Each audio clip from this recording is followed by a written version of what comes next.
ये बताइएगा कि इस वक्त जमात के अंदर बड़ी बड़ी तब्दीलियां हुई और बड़ा जारहाना अंदाज अपनाने की बात की गई है। क्या बानी की तरफ से ये पैगाम दिया गया, क्योंकि मुज़ाकरात तो हमें यानी कि टाइम टाइम फिश फिश नज़र आ रहे हैं कि अब आगे शायद ही नज़र आए कि आप लोग माने इस पर?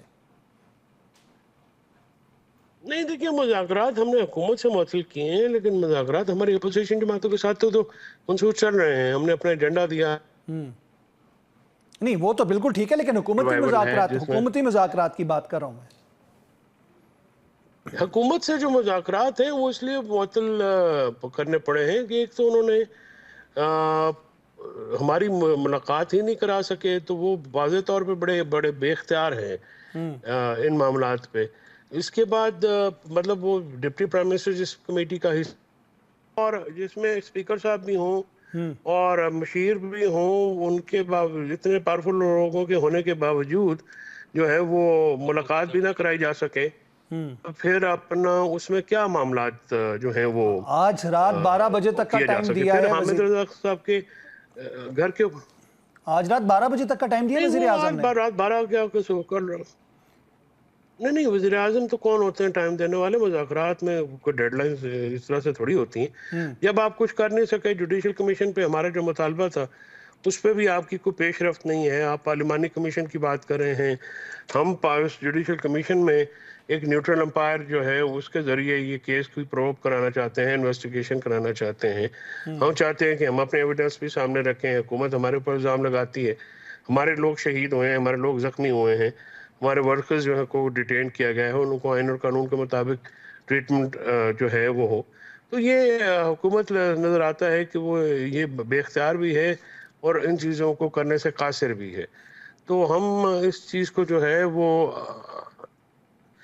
सामने मद्देनज़र रखते हुए हमें कोई ऐसी उम्मीद नहीं थी और कि ये हुकूमत कुछ कर सके, लेकिन इसके बावजूद बहुत ज़्यादा हम पे तनकीद थी। अंदरूनी जो मामलात हैं उसमें ग्रुपिंग का भी मसला आ गया है और बहुत सारे ग्रुप्स बन गए हैं और एक दूसरे के खिलाफ ये जो चीज़ें आती हैं कि एक दूसरे के खिलाफ बयानात या फिर एक दूसरे की शिकायतें, तो आप इसको इसकी वजह नहीं समझते?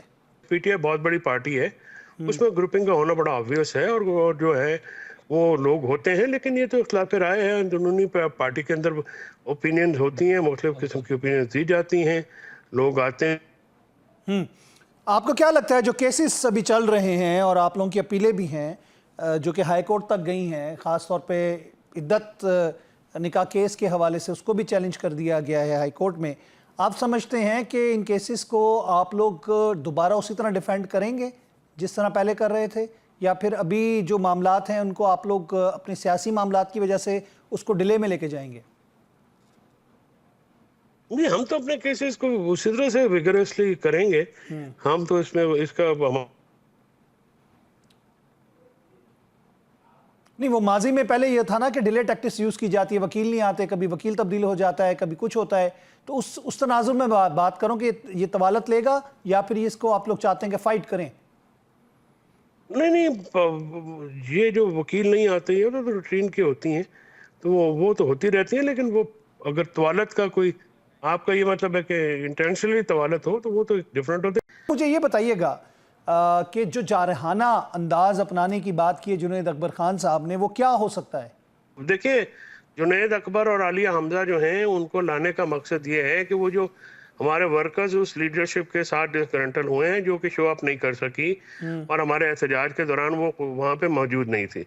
ज़ाहिर है ये हमारे पुराने वर्कर्स हैं, पुराने चेहरे हैं, पुराने लोग होने की वजह से हमारे वर्कर्स में ये एक्सेप्टेबल भी हैं और नहीं तो हमारा हमाद अजहर साहब और अली एक अमीन गंडापुर पे एतमाद नहीं रहा लोगों को क्या? हमाद और अली अमीन तो मौके पे भी मौजूद थे, तो बाकी लोग जो हैं वो भी अली जो हैं वो सीएम भी हैं, ज़ाहिर है फिर वो भी एक इशू होता है उनके पास। तो वो जो एक चीज़ होती है जो तंजीमी जिम्मेदारियां हैं वो तो एक अलग चीज़ है। तो उस तंजीमी जिम्मेदारियों को जो है वो हमने अपने लोग लगाए हैं और ये हमारा इस्तेहकाक भी और पार्टियों में हमेशा ऐसी बात होती रहती है कि लोग आते हैं जाते हैं और जुनैद अकबर और आलिया हमजा बेहतरीन चॉइसेस हैं।